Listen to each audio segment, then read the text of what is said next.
our panel now, David Avella, chairman of GOPAC, Kevin Walling, former Biden campaign surrogate. Thank you so much for talking to us. First of all, I just want to read this comment from Jim McGovern, a Democrat of Massachusetts, saying that this is a profoundly stupid resolution. But here's his reason why. Under Republican control, this chamber has become a place where trivial issues get debated passionately. And he goes on to say that basically before June, the House had censured members just 24 times in its history, but that basically Republicans are using this as an excuse to try to delay votes, to try to block bills from getting passed. Isn't that exactly what Bowman was trying to do? He was trying to delay a vote, which would have prevented a government shutdown. I mean, he should not be only charged for doing something illegal like pulling a fire alarm, but he potentially could have been responsible for preventing the government from staying open. I mean, those have repercussions, do they not? Congressman Bowman may be taking heat from Republicans today, but the fact of the matter, Julie, is that he's getting primaried by a Democrat, George Latimer, because of his position on Israel. And there will be a lot of resources put into that congressional race. And so today may not be a good day for Congressman Bowman, but he's going to face the voters here in a Democratic primary and may ultimately see what voters think of his actions pulling the fire alarm. Okay, Kevin, I'll just give you a quick comeback on that, and then I have to move on this.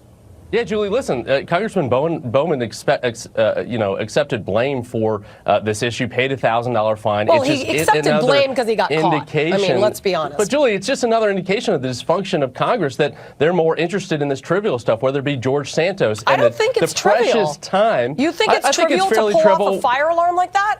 Julie, in the course of history where we've got a funding shutdown coming up in January and we're debating this rather than actually funding the government, I think that's very trivial before the American people. And I'll make that case any day to the American people. I think it is trivial for somebody to pull a fire alarm in the midst of what was supposed to be extremely an important vote on preventing a government shutdown. That's very childish and immature and unprofessional. But I got to move on, guys. I want to talk about last night's debate because there's so much to go into here. Insults flying at last night's fourth and final GOP debate before the Iowa caucus. Most of the jabs aimed squarely at Nikki Haley. Watch. You have other candidates up here like Nikki Haley. She caves anytime the left comes after her, anytime the media comes after her. Nikki, you were bankrupt when you left the UN. After you left the UN, you became a military contractor. Now you're a multimillionaire.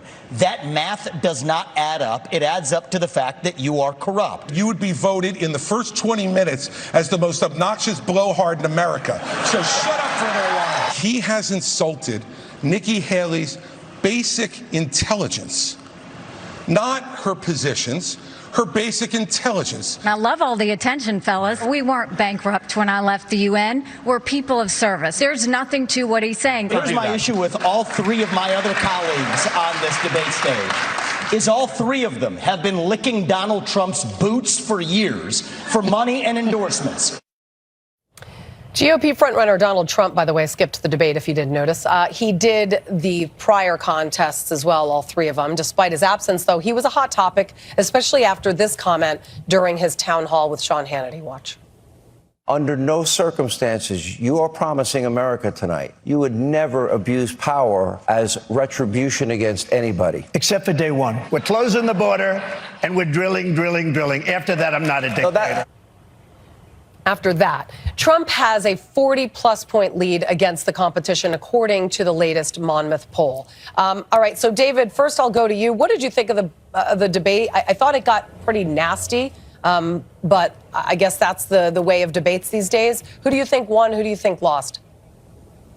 Everything leads up to, Julie, DeSantis has to win Iowa. He has put all of his cards there. He's putting his resources there. If he can't get a win out of Iowa, it's hard to see where he does get his first win. And for Nikki Haley, if she can't win her home state of South Carolina, the third state in that she was governor there, it's hard to see where she gets a first victory. So all of this really focuses for DeSantis on Iowa, for South Carolina on Nikki Haley, and we'll see what happens. The president, as you noted, President Trump has a pretty big lead in both, and if he wins the first three, it's hard to see how anybody can defeat him. Right. When polling numbers go up, though, usually that is the candidate that is most sought after in these debates as being like sort of the punching bag.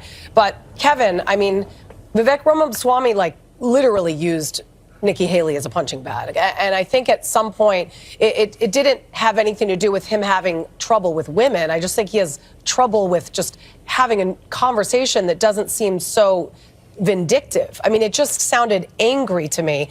That, for me, as a voter, is a turnoff. I don't know if he's trying to follow in another candidate's footsteps that preceded him. But what did you think of his tactic of how he really just railed into everyone? I mean, not just Haley, but all the people on the stage, but especially her.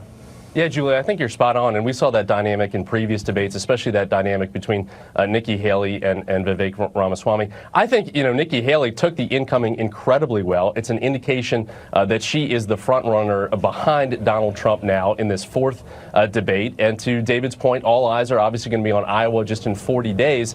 Ron DeSantis has put all of his eggs in that Iowa basket. Donald Trump's running 40 points ahead of the pack there. I don't think much changes out of that dynamic coming out of the debate. We'll see what happens in those 40 days. Yeah, I do like when somebody goes to town like that and you don't even justify it with a response. I had respect for her in not even justifying. That was a great response from Nikki Haley. I would have given the same exact response, so I did appreciate that. All right, President Biden, by the way, seeming to backtrack a bit after telling donors this week that he must run for re-election because Democrats have to defeat Trump. Yesterday, the president with this. Watch.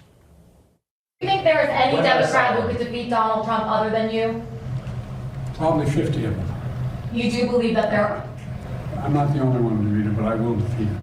Apparently, he's so confident about a victory, his campaign doesn't think he needs to debate his ultimate rival. The campaign is going to take a look at the schedule and we can have this conversation. But as of right now, our focus remains on building out a campaign and infrastructure while the Republicans remain in a divisive primary where their frontrunner is not attending debates. Our campaign is focusing on what we need to do to win an election next year. I mean, David, the fact of the matter is the Democrats have nobody else. That's why he has to run. I mean, they have nobody else. And as far as him dodging debates the way that Trump is, he doesn't have the same poll numbers as Trump. Trump does have the backing, so I guess that's why he feels it's not necessary for him to go to these debates. But let's not forget the type of candidate that Joe Biden was when he was running against Trump. I mean, that's where Sleepy Joe came from because he didn't really seem to get out of his basement often, and it kind of sort of became like a joke. He can't afford to do that again if he has any shot in winning. President Biden may think 50 Democrats could beat Donald Trump, but given polls right now, he's not one of them because Donald Trump is beating President Biden. And the fact that President Biden's approval rating's in the 20s, I probably wouldn't want to debate either because Americans have said they don't like his policies. Yeah. All right, Kevin, I'll give you the final word.